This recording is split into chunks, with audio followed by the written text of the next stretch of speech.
Hello, everybody. Welcome to Economics with the Honorable David M. Walker. I'm Nick Palavito. I'll be your host for today's show. And today we're going to be discussing solving the national debt, which is a big problem that people do not want to address.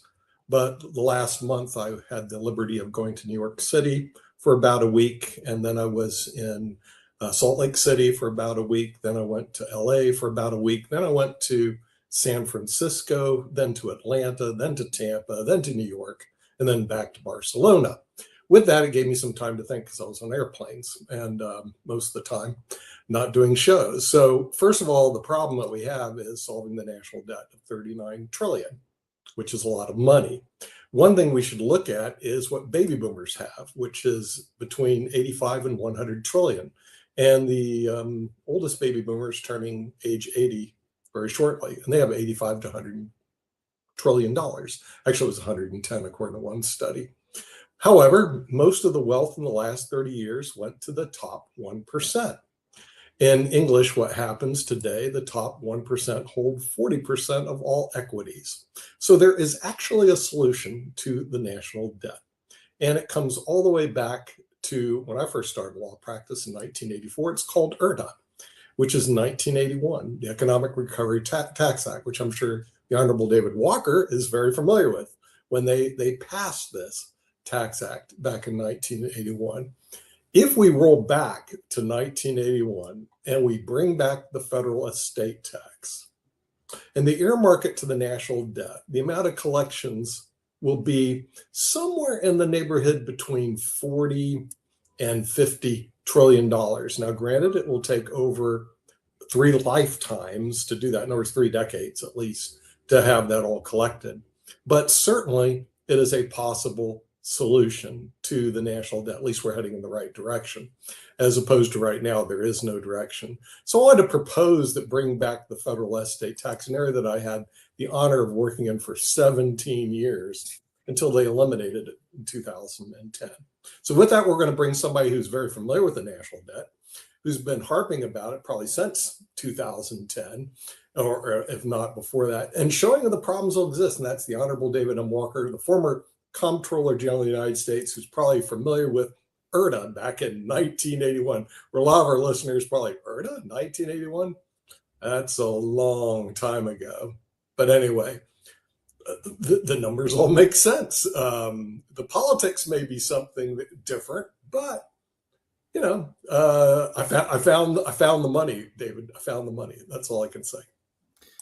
Well, Nick, it's good to be back. I hope you had a nice break along with everybody else. And I'm happy to talk about the debt and what we need to do, including some of the tax-related actions concerning that.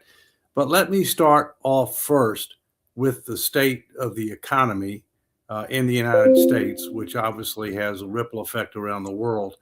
And I would say at the outset that the worm has turned in the short term for Donald Trump.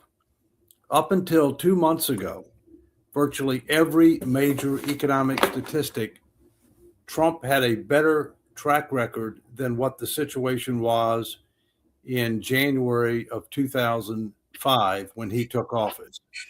But in the last 2 months, the worm has turned. GDP growth is worse. Inflation is worse. Real wages are worse. Labor participation slightly worse. The consumer confidence is worse. The structural deficit is worse. The labor force participation is, as I said, slightly worse. And unemployment is worse. And that is all within the last 2 months. Some of that is due to the fact of the Iran conflict and the implications that that has on consumer confidence, on affordability, on energy prices in particular. And as we all know, Americans don't focus very much on foreign policy, rightly or wrongly. In addition to that, Americans don't like protracted conflicts. Americans are focused mostly on economics and domestic issues. And the number one thing they care about is their pocketbook.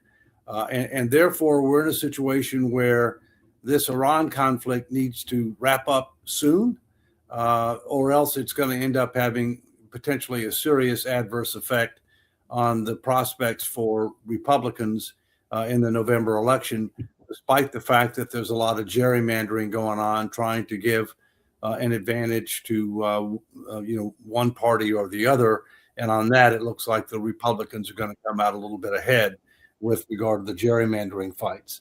So with that as an intro, let me now pivot to the debt and our structural problem and what needs to be done. Most people, including the media, focus on the $39 trillion number, and that's in nominal dollars. That's not percentage of GDP. As a percentage of GDP, it's about 125%. Compare that $39 trillion to what it was in 1979, less than a trillion. But the $39 trillion today is really not the right number, because that doesn't count unfunded civilian and military pensions, retiree health care, unfunded Social Security and Medicare obligations. When you end up looking at those numbers, the number is not $39 trillion, it's $136 trillion as of last September 30, 2025, which was the last set of financial statements that have been issued. And that 136 trillion is up from just 20 trillion in the year 2000.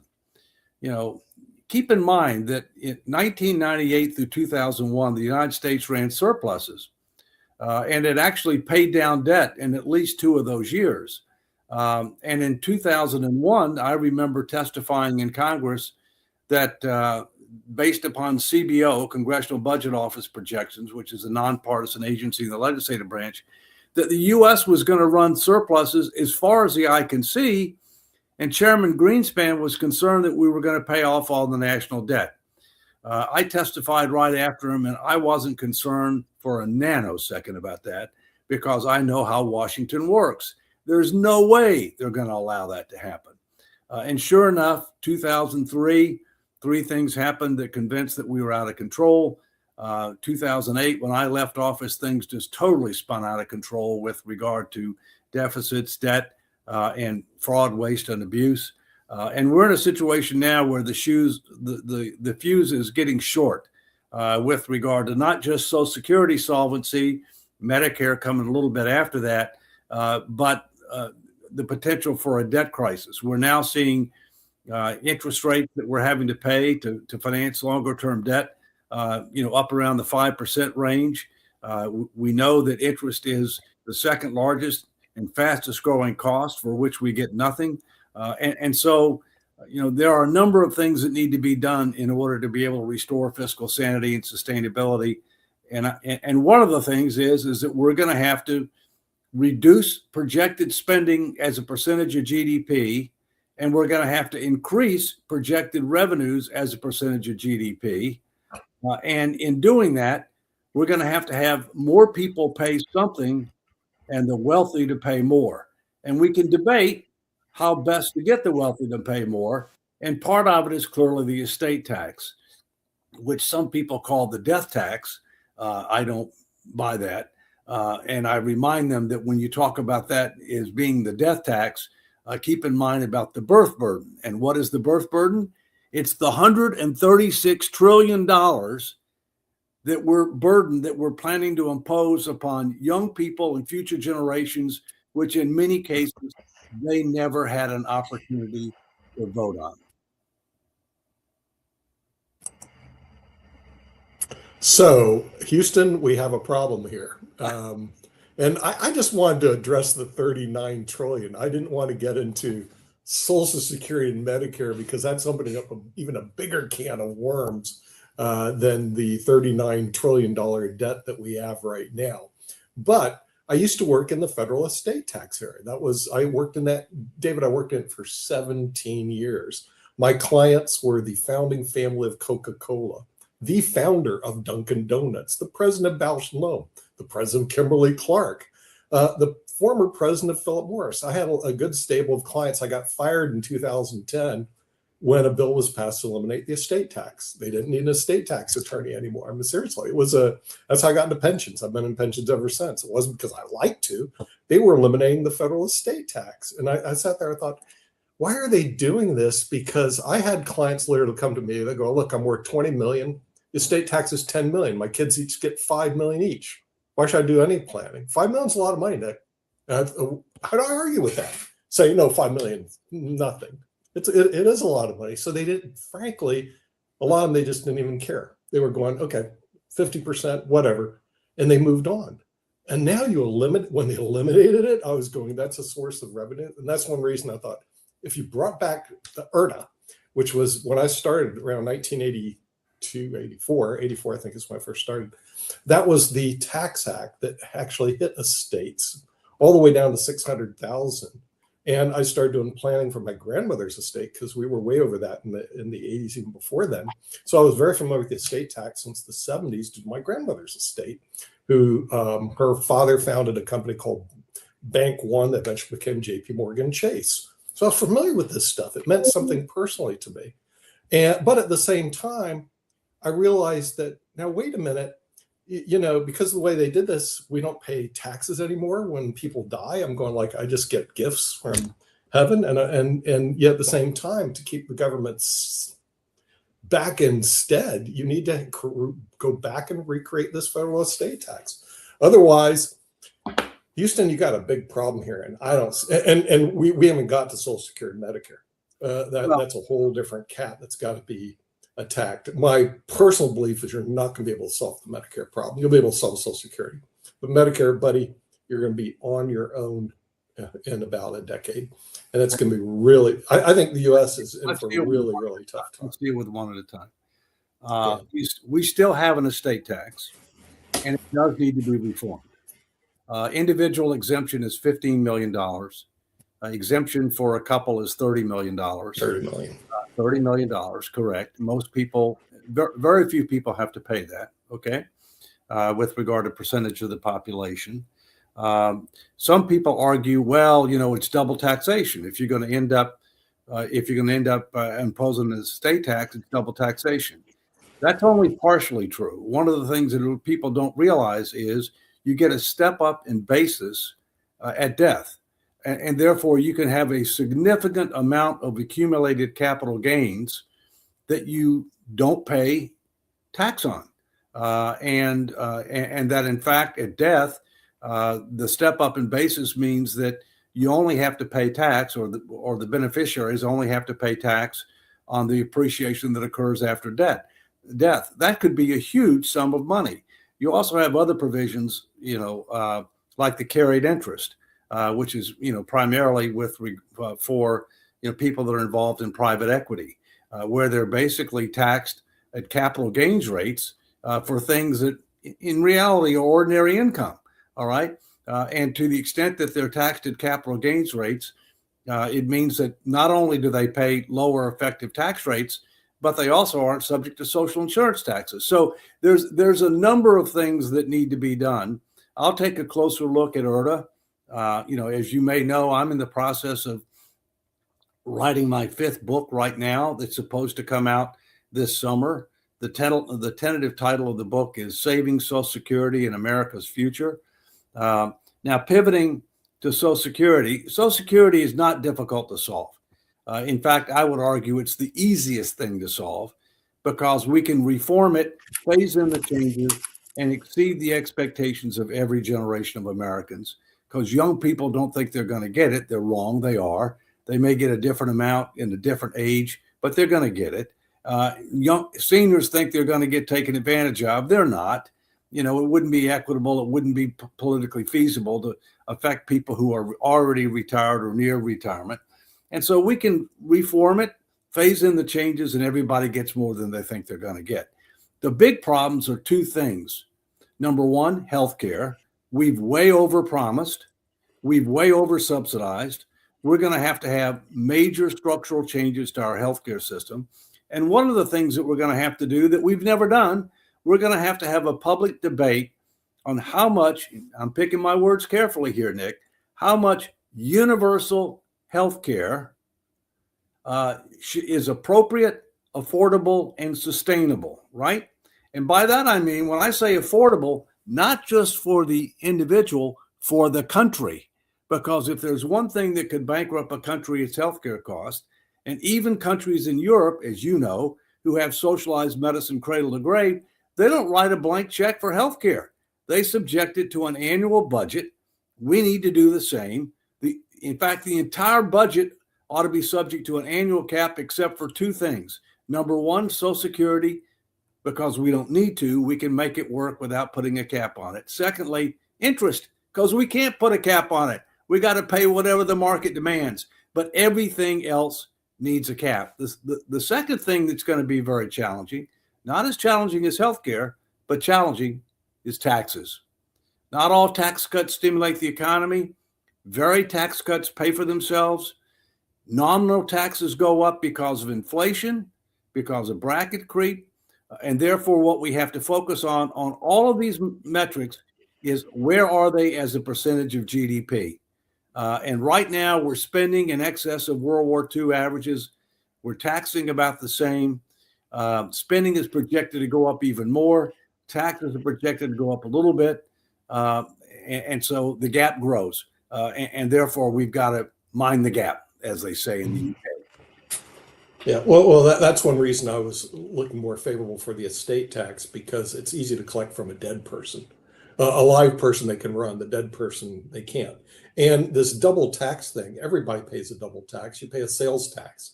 Once you pay an income tax, you now have your money. You go buy something, you paid a sales tax, you paid a double tax. That's kind of a ridiculous argument. But the fact is, the heirs are happy to receive anything. I worked with them for 17 years. They look at manna from heaven. And if 50% went to the government, they just shrug their shoulders. Look at all the extra money I got. Frankly, they just don't care. But it's a great way to collect revenue. And we're missing the boat when we miss that whole system. But you got to bring it back all the way, I think, to IRTA. In the meantime, we do have our panel biting back there, waiting for some questions and comments. So we're going to bring them in. We have Rick Rosner from California. Of course, we have Jatovy, who's from the Raleigh-Durham area. And Rick, you had your hand up. What's the... Yeah, so I've got a question. There's a fair chance that the government does not fix Social Security and Medicare, and we just print money in the 2030s to cover the shortfalls.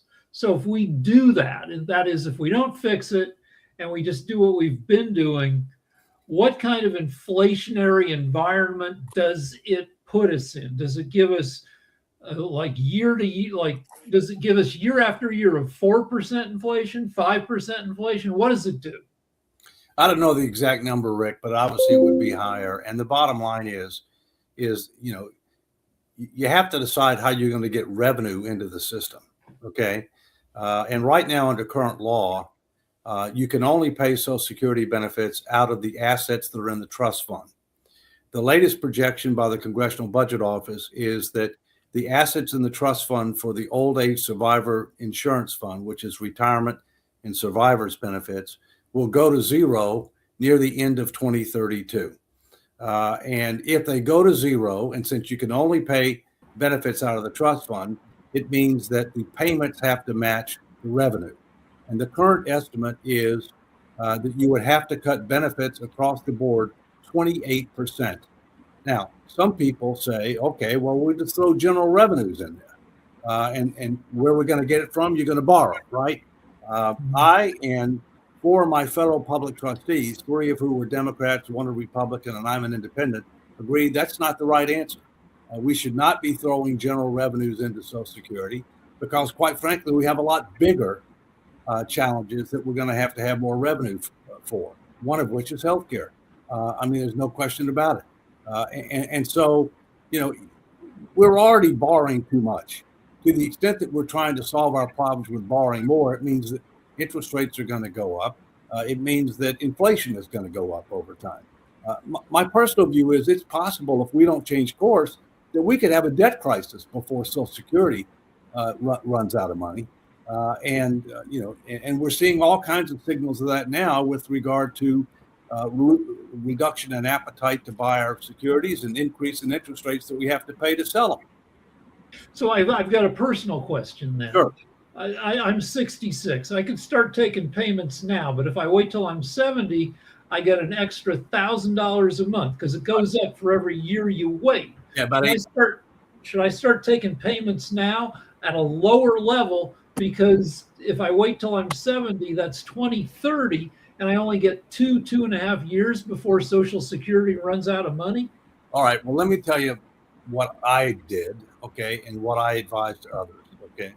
First, so the Congress is not going to allow Social Security benefits to be cut 28% across the board. That's just not happening.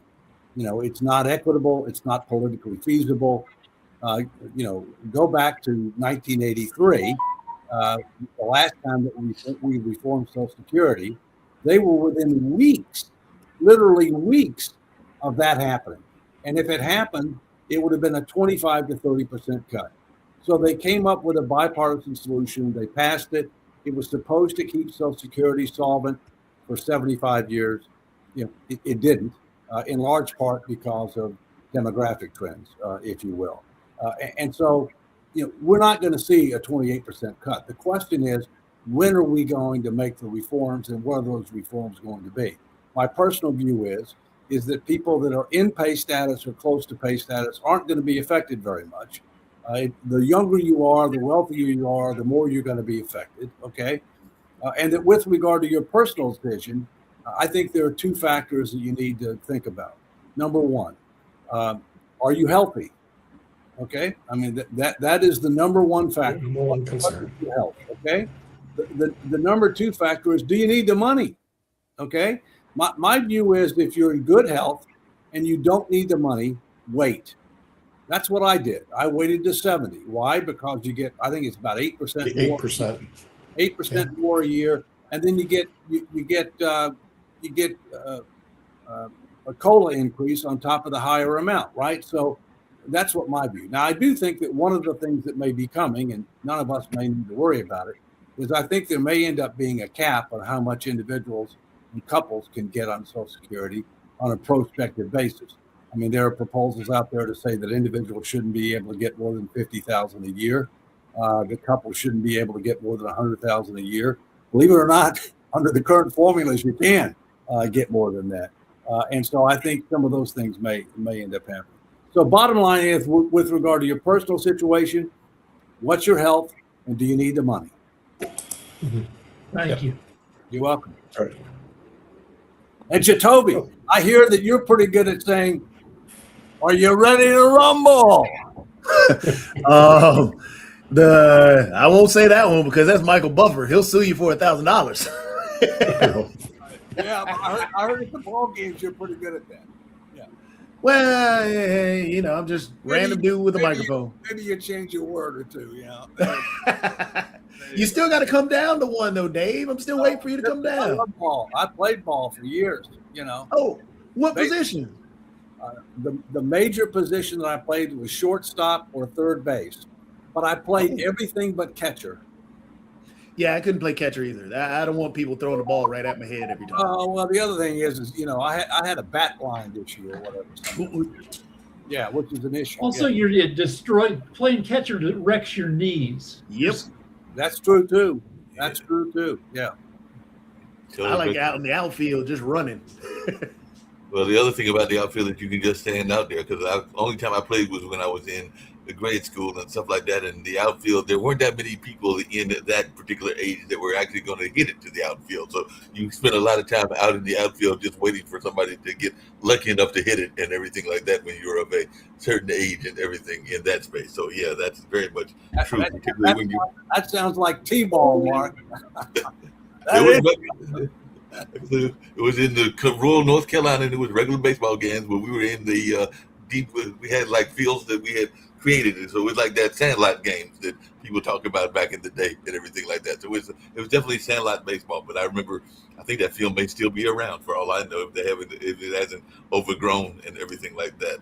But yeah, it'll be interesting to see how this all plays out and everything like that. From an economical standpoint, what industries do you think folks need to be paying attention to in terms of growth and everything like that?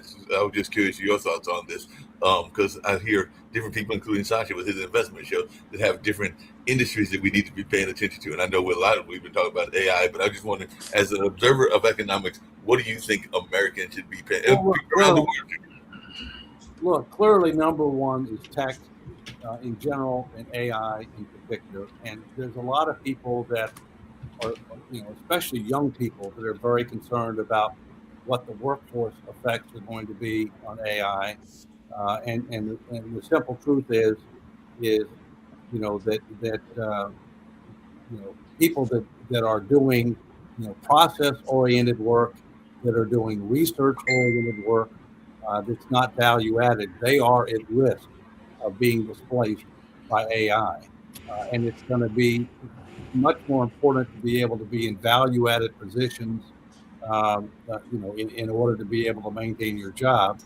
And then you also have issues with regard to manufacturing, robotics.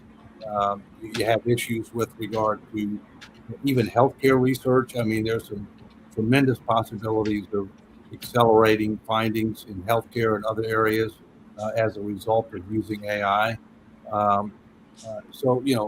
Energy, people are focused on energy right now because of the disruption of the market associated with the Iran conflict. That's going to get resolved, hopefully sooner rather than later.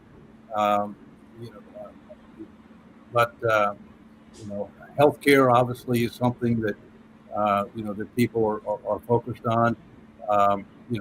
Especially given our demographic trends, especially given the fact that we've got an aging society with longer lifespans, and the older you are, the more likely you're to need health care, as well as long-term care costs, which is a different issue, much more than health care. We could go on, but Just really quickly along those same lines, David, what are your thoughts around the supply side industries and everything like that? Because one of the guests that I'm trying to get, hopefully for our news show, is a gentleman that is doing a lot of research around the state of the train industry and everything like that. But what are your thoughts around the economics of the supply side of our economy, whether that's the trains or whether that's the trucking industry or whether that's a number of other things, including the car industry, that are out there from an economic standpoint? Well, first, we are our market share position on manufacturing automobiles has declined significantly over the last several decades.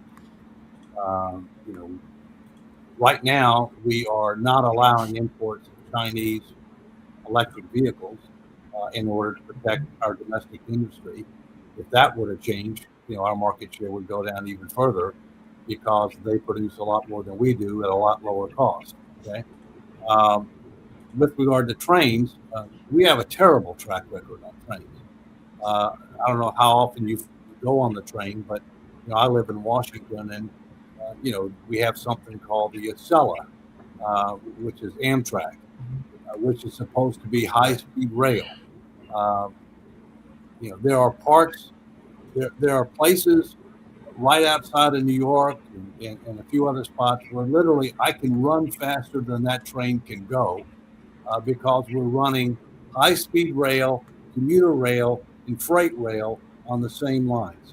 In addition, in order to have real high-speed rail, it's got to go straight, okay? And it's got to be at the same elevation. And I and probably other people on this call have experienced high-speed rail in places like Japan, in China, in Europe, all right? We don't have high-speed rail. Look at what's going on in California. I mean, how much money has been blown on their effort to try to develop high-speed rail along the West Coast. Hundreds of billions. Hundreds of billions, okay? Total boondoggle, if you will, all right? From an intellectual standpoint, there are parts in the United States where it does make sense to have high-speed rail, including in the Northeast, including in some parts of the West Coast, right? But you have another problem associated with that, and that is it's called permitting, okay? Eminent domain, being able to gain access to be able to make this happen. So, and with air travel being so, so easy to get, all right? While I personally take the train if I'm going to New York, especially if it's bad weather, rather than flying, in much of the country, it's just not quick enough for Americans. I asked AI, what are the biggest growth areas for employment. And AI itself, huge growth rate, 28.5% growth through 2030. That is being a data scientist, being somebody who's able to ask AI the right questions, healthcare, nurse practitioners, because boomers need care. And the nurse practitioners growing at 46% a year. Renewable energy, and I'll throw in one of my own. OnlyFans, the number of creators, that is people who post for OnlyFans, has been growing at 44% a year for the past 7 years. I think I said all three of those industries. The other thing that I'll mention in the interest of full and fair disclosure is one of my granddaughters is a nurse, and she intends to be a nurse practitioner. Well, that's a good field to go into. I'll be able to opine in Spain because we have our healthcare system. Everybody gets universal health care in Spain, but we also have a private system that if you want to go ahead of the line, so to speak, or you want to get a faster appointment, then you buy into the private system. So we have a private system with the public system. Now, an emergency, you're already at the head of the line, but there's a lot of non-emergency visits and things of that nature. And then the private system allows you to get the appointment a little bit quicker. So you have a private and a public system, and our costs are about, a third less or half less than it is the US on a per capita basis. It's much less expensive. The other thing they do in Spain, they don't do in the United States. We have a greenhouse. They always talk about that. You can look at the Great Wall of China. It's the only thing you can see from space. No, it isn't. The biggest thing you can see from space is the greenhouse in Spain. It is 7 Manhattans. That's how big it is. In other words, you got to take Manhattan, multiply it 7 times. That's the greenhouse in southern Spain. What does it do? It supplies food to Spain at a very nominal cost. One thing that happens when I travel to the U.S., I'll spend more in a meal than I will in a week in Spain. In other words, one meal in the US I can eat for a week in Spain. And I never understood how they keep it so inexpensive. This greenhouse produces huge amounts of food all the time. It's just absolutely amazing. Now, the third thing they have is high-speed rail. Okay, I'm going on a train. I go on the trains all the time here because they go about 200 miles an hour, and I can go from here to Madrid faster than I can fly. Or it's just amazing. They decided to connect all their major cities using high-speed rail. It is the second largest rail system in the world behind China, believe it or not. In other words, they made a commitment to high-speed rail. And the U.S. has no commitment. If you think about it, you can take a high-speed rail, get an Uber, and go anywhere in the city. But the U.S. is so far behind in the rail, it's just not funny. And they're packed. In other words, people won't use the trains. Oh, yeah, they will. The thing is, the high-speed rail here is very popular, and people use it all the time. It's like an airline. You got to book in advance because it's very similar to taking an airplane. And we're going 200 miles an hour. It's not like these trains are moving slow. They're booking along pretty fast. And now Japan has made it where they go 300 miles an hour, but we don't have that super high. So there are things you can do to improve the U.S. if somebody would ever take the time and look and see what other people are doing around the world. But I hate to say it, in some cases you actually have to go visit these countries. Except the U.S. is so much bigger than all these countries.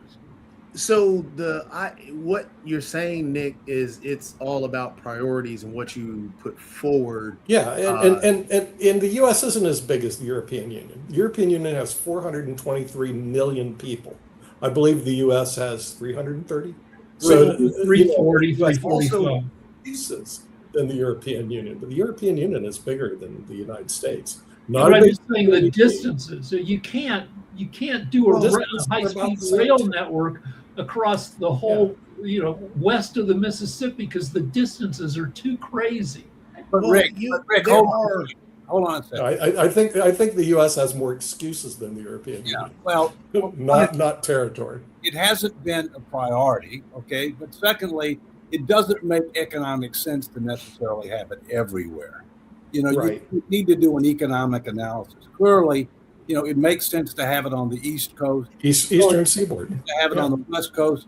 Clearly, it makes sense to connect, parts of the country to the Midwest, okay, or to Texas. I mean, there are certain things, but to have it everywhere, omnipresent, between every major city, that obviously doesn't make any sense. Two other comments, and then I'll open it up. Number one, virtually every country that has a public healthcare system, a single payer, publicly financed, also has a private system in order to be able to get quicker access or better care, if you will. Same thing in the UK, for example. But secondly, part of the real question is, how do you define an emergency? Yeah. How do you define an emergency? And the same thing exists with regard to federal spending. How do you define an emergency? What you do is there's a little button you can press if you think it's an emergency. You press the emergency button, and then they bring you in. That's how you define it. Well, speaking of defining it as an emergency, because this is going on in Durham, and I've got a question how this can even happen, David, and everything like that. Because you asked me about trains, and I've been a minute since I've taken a train. I used to take it every once in a while between Raleigh and Durham and everything like that. But it's been a minute since I've been on a train, even though I've got one of our co-hosts that does a coffee shop in the Cary train station and everything like that being Coco McMillan. But my thing is that now they're talking about here in Durham, because I do get around by bus. The bus is running eventually, like now they run every 30 minutes to an hour, but they're talking about 15-minute routes and everything like that. And I'm going like, how is this going to operate? Are there enough drivers to do 15-minute routes? And how do you even manage to do a 15-minute route and everything like that? So that's where I'm wondering the cost factor, because they sound very ambitious here in the city that I live in, but I'm going like, that sounds like almost impossible, because Durham is a very big city. You got to look at the economics, Mark. I mean, let me give you an example. I mean, I live right outside of the city of Alexandria, Virginia. And Alexandria, Virginia actually does not charge for buses anymore. And the reason they don't charge in Durham anymore either. Yeah, they don't charge because of the economics. It costs them more, to do the accounting, the administration, all that kind of stuff, than it does just to have free transit. Now, that's very different to the extent that you're talking about, inner city or interstate or, whatever. Okay. And if we had a lot better rail system, that put the real hurt on buses. There's no question about it. But our rail system is not good. So I just wanted to jump back to the priority situation about the train that you were talking about, Nick. And one of the great suggestions that you put out there was, yes, try and look at what other countries are doing, because with the train system, it's huge in terms of priorities. And East Coast, West Coast would be great. Hitting Texas, hitting actually the Gulf states would be great to connect those. But even still, trains isn't the only place that we really need to look, because I was watching. There was a whole NBA thing. I was seeing if I could find. Yeah, I found it again. But there was this this NBA YouTube thing that I watch every once in a while. They do all the histrionics and the financials around different things. The one thing that they did just recently was talking about EVs and how the EV market we have lost. We have truly lost. Reason being, it's not because the EV market isn't there. It's because we don't create. And if you look at the EV market that's going on in China, because we block out the Chinese cars that are phenomenal, that EV market is unreal, because what China did with their EV market, and which made it sustainable, which made it actually a very very lucrative market in a sense. They invested in the technology itself and the infrastructure. Right now in China, you could actually, with some of their EVs, their EVs are, higher horsepower, higher range, plus they've got stations where you can actually detach and reattach a new battery. So it's actually, you're getting a fully charged battery when you go to a particular station. So that infrastructure has been built. They legitimately paid the actual citizens or particular citizens to actually purchase EVs to build out that market. And the way the technology happens around cars, which I didn't realize how separate it was with a internal combustion engine or the ICE engine. That engine itself is the main focus of, say, the manufacturer, not everything on the inside of the car. So the inside of the car is put together. You have different computer systems talking to each part of the car. Tesla was one of the at the forefront of it, of actually making everything in-house. So Tesla's computers knew about every sensor that was going on, instead of, hey, in this Ford, the Ford computer system that's controlling the engine and, and the timings and everything else, it doesn't talk to the radio. It doesn't talk to the other sensors that are there to figure it out. So the actual controls and the updates are a little bit slower and they don't work as well. But in an EV, everything talks. It's basically a giant computer. So with the EVs in China, for example, like the Xiaomi cars, unreal because of the things and the technology that are there, and dealing with the LiDAR systems, being able to do self-driving, even in a congested road. We can't do that in the US because of the way things are set, that infrastructure not being there. So that would be another area that I think we really need to invest into, because that market, the battery technology, is phenomenal. And I'm sure Dr. Sharif has seen some of it, because BYD is able to go into other countries except for the US. Other Chinese cars are able to go into other countries instead of the US right now. Yeah, let me mention, if I can, several things. One of the things the United States is not good at is learning from history and learning from others. And this is an example of that, okay? One of the things that you said, it reminds me of another thing that we used to do, but I don't do it anymore. Many of us have grills, right, to be able to grill out. And I have a natural gas grill. It's just connected to a gas line or whatever. But I used to use propane. And you know how you would exchange your propane tank. So basically, Jacoby, what I hear you saying, which I think is creative, is you exchange your battery. You basically treat it like propane. Obviously, one of the primary reasons that we're not allowing the Chinese in here is protection. I'm not saying that's good. I'm just saying that's reality. Okay. If you will. But I do think that one of our biggest shortcomings is we don't learn from history and we don't learn from others, and that needs to change in a whole range of areas.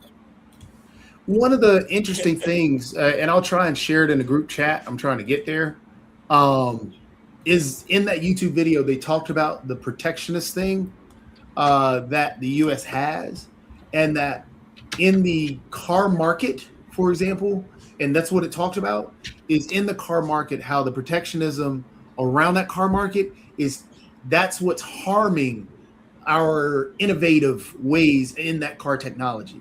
And some of the idea around that is based on just claiming that somebody is, don't get me wrong, yes, there are issues, not saying that there aren't, but just claiming that someone is, because based around the lobbyists and so on and so forth, that they're able to dominate the situation and boot people out because of that protectionism that we have around particular markets. Let me mention one other thing real quick. I recently bought a Mercedes, and you talk about technology. There's so much technology in these cars now, okay, that just my car is less than 2 months old, and all of a sudden one day the check engine light comes on, and the car is 2 months old. Okay, so I took it to the Mercedes dealer. They told me they had to keep it for 4 days. At least they gave me a loaner car, because they said there was such a backup to be able to use the diagnostic machine in order to figure out what, if anything, is wrong with the car. Okay, so it's not just EVs. It's internal combustion engines too. Yeah. Right. Oh yeah. Right. We should bring in Dr. Sharif, since he may have some opinions, And then Rick since he's after close that. to China, about the Chinese cars. Yeah, thank you. Yes, Jatavi is correct. Actually, this BYD, they are actually expanding their market in Asia Pacific, and right now this is very popular in Bangladesh. But one thing I want to share, even many of the famous uh, North American entrepreneurs, they are coming to Bangladesh. Uh, I think in 10th of June and everything.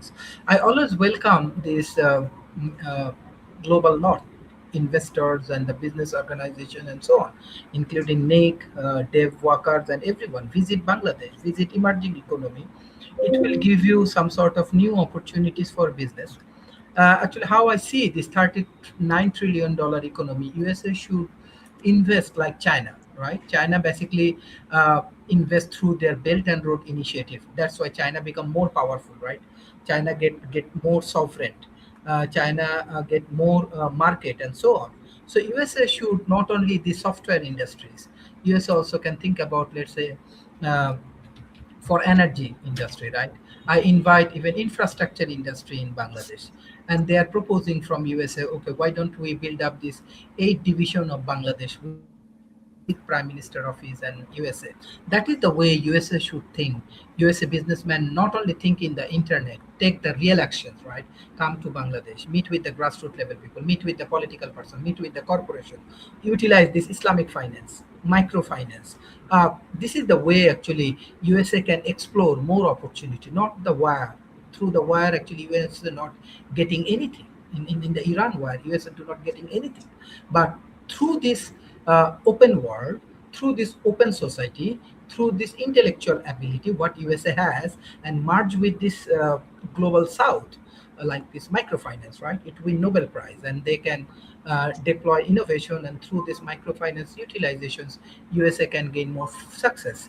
So that is the way I'm observing actually this Belt and Road Initiative, and China becomes success, even though the global North and Western world, they should invest in emerging economy. This emerging economy more virgin, it has more opportunity. Thank you. Quick comment, and then I want to turn it to Rick because he's had his hands up. Okay.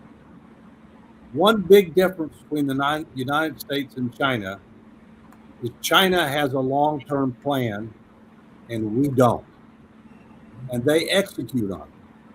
And the Belt and Road Initiative is an integral part of their long-term plan. And that Belt and Road Initiative has economic dimensions, diplomatic dimensions, military dimensions, and cultural dimensions. The 4 elements that it takes to become and maintain superpower status. And they are very active, including Asia, Africa, and even South America with regard to these things. And we need to learn from that, and we need to change. Rick, you've had your hand up. Yeah, so we've been talking about U.S. transportation infrastructure. We have to think about what we want our infrastructure to do and long-term trends. And one thing is we are losing commuters. White-collar jobs in the U.S. are going away at a rate of 12% a year. So we're losing commuters. And in the next 5 to 10 years, virtual reality will become usable. Now you got to be kind of a gamer or a lunatic to have your goggles on. In the future, it'll be used more and more. So, you know, in the future, it's an 8-hour drive, Denver to Albuquerque. You know, do we need high-speed rail to go to Albuquerque? Nobody wants to go to freaking Albuquerque. And so if you can telecommute, you know, it doesn't matter that we don't have a high-speed train. You can visit Albuquerque for most purposes while staying home.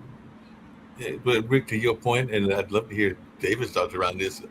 Yeah, we're losing commuters, but we're gaining telecommuters. As y'all know, I work a variety of jobs, including here at Pod TV and everything like that. But I can say that of the 3 primary jobs that I've got, only one of them is not using telecommunication all that much, but now we're using Slack. So even that is doing some telecommunication. So even the Cultural Center is doing telecommunications, but definitely Measurement, the test company that I work with, and Pod TV is very much into telecommunication. I don't know the last time I went into the office at Measurement, which is the testing company and everything along those lines. So I've got a lot of people that are in different different states and different, I would even argue, countries in some of these jobs and everything like that. So isn't that the direction we're heading, where everybody will be working from their home and everything like that? So it might be that we're all Yeah, so like cheaper restaurants.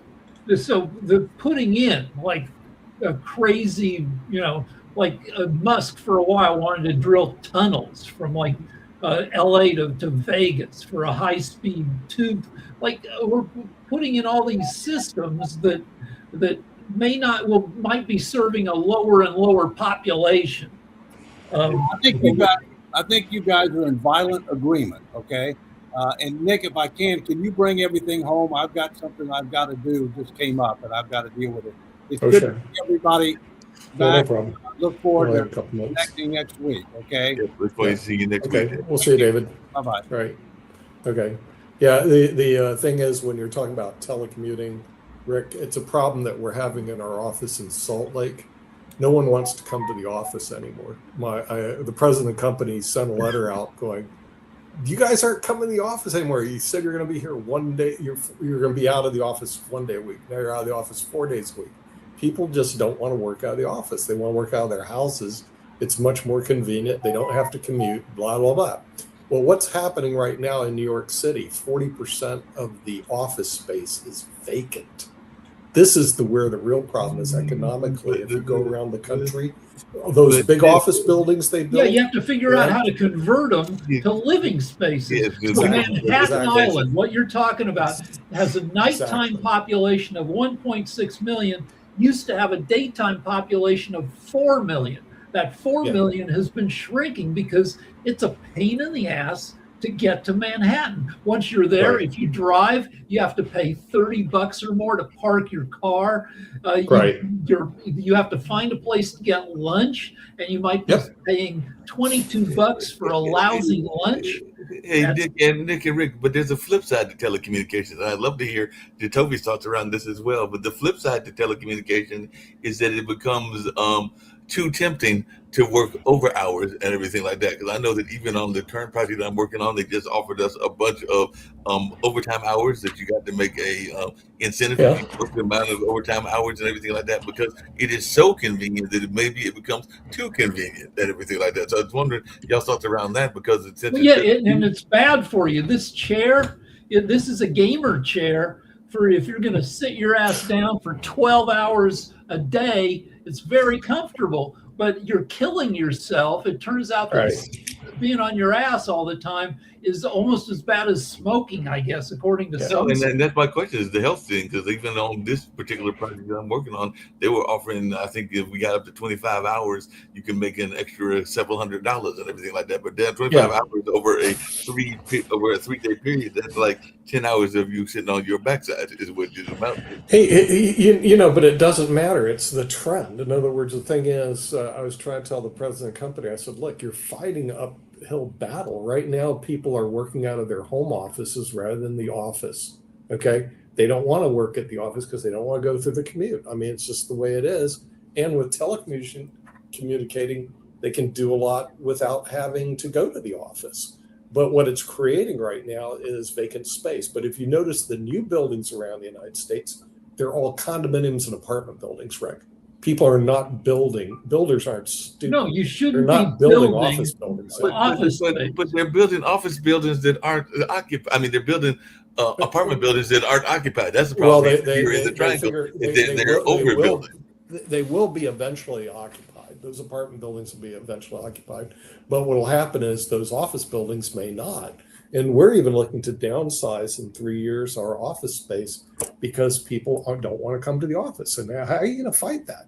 If they don't want to come, you put them on a variable rate system, in terms of getting paid, and let them go do whatever they want to do. But you can't fight that trend. But what's going to happen if you're invested in a REIT, a real estate investment trust that owns commercial buildings, you probably have a bad investment right now. Because I don't see that demographic is not going to change. People don't mind getting homes, apartments, and then having work out of their house, but they just don't want to go to the office anymore. And Manhattan's one of them, but Seattle is another problem. They're experiencing the same thing.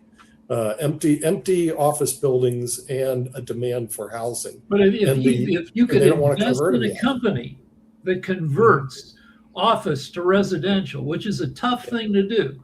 Very The expensive. plumbing is tough, and the fire exiting is, I guess, tough. And Yeah. but it's doable. And It's doable. living in Manhattan, if you can live in Manhattan and afford it, it's great because it's an Right. exciting city. It's just traveling to Manhattan to work is Yeah. horrible. Rick and Nick, and tell me if you want to jump on this as well. And we only got about 5 minutes. We got to do the media show, and I know that, and the also Irene show about timeshares. But do you think we're going to see more of a trend where people are actually consolidating, kind of like what Anke talked about when he was here and everything like that, where they're consolidating and more generations are living together and everything like that? Because even in my own family, there's been talk. My mom was asking me if I had considered moving in with my brother after my nephew graduates, and I think that she's even been looking at possibly moving down this way. So we're going to see more consolidation of households. Yeah. Yes. The stats are that right now, people will live with their parents till age 34. Half the population is living at home all the way to age 34, and people aren't buying their first home till they're age 40. It used to be you buy your first home at age 26. Now it's age 40. And it's part of the reason, Mark, is housing is so expensive relative to salaries. I mean, again, this is a math problem. It's not Democrats or Republicans. It's a math problem. It doesn't add up. You know, you can't afford, frankly, you can't afford a home because once we had that big bump up in the pricing of homes in the early 2000s, and it hasn't come back down yet. You just frankly just can't afford a house. I mean, it's insane, and that's in the United States. LA, boomers it's have impossible. all the money. Boomers and some Gen X have all the real estate, and Yeah, right. Yeah. they just announced that they have a new pancreatic cancer therapy that doubles survival time, which is insane, amazing. And like the improvements in medicine means that boomers will be dying at an even lower rate. So you're going to have to move in with your older relatives because they have all this stuff. They have all, and you're right. And there is vast improvements in medicine. In other words, the thing is, that's the reason I bought pharmaceutical stocks. Is because I'm going, wait a minute, there's going to be vast improvements in medicine. It just has, and you see it already in cancer treatments. And so what you're going to see is the older people that are holding on to the money, which they are going to hold on longer to the money until they die. Right? Also, it's somebody, gonna hurt the younger generation. if you've got a boomer parent who's 85, you might want to move in with them because their brain might be not functioning. They might be subject to scams, and you need to move in to make sure that they don't get scammed out of all their money before you can inherit it. Yeah, and housing is very affordable in certain parts in Spain, unlike the US. There's only one problem in Spain. There are no jobs.